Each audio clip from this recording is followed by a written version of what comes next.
দেশের রাজনীতিতে আবারও উত্তাপ। গণপরিষদ নির্বাচনের দাবিকে কেন্দ্র করে এবার সরব হল ন্যাশনাল কংগ্রেস পার্টি এনসিপি। দলটির শীর্ষ নেতারা স্পষ্ট জানিয়েছেন, যদি সরকার তাদের এই দাবিকে উপেক্ষা করে তবে তারা মাঠে নামতে বাধ্য হবেন এবং সেটি হবে সর্বাত্মক আন্দোলন। এক সংবাদ সম্মেলনে এনসিপির মুখপাত্র বলেন, জনগণের গণতান্ত্রিক অধিকার হরণ করা হলে দেশের মানুষ নিশ্চুপ থাকবে না।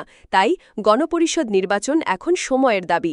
তাদের অভিযোগ, সরকারের নীরবতা আসলে গণতন্ত্রকে প্রশ্নবিদ্ধ করছে। এনসিপি জানিয়েছে, শান্তিপূর্ণ উপায়ে দাবি আদায় না হলে তারা রাজপথেই চূড়ান্ত কর্মসূচি দেবে।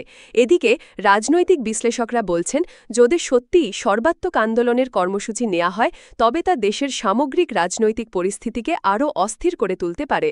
এখন দেখার বিষয়, সরকারের পক্ষ থেকে কী প্রতিক্রিয়া আসে।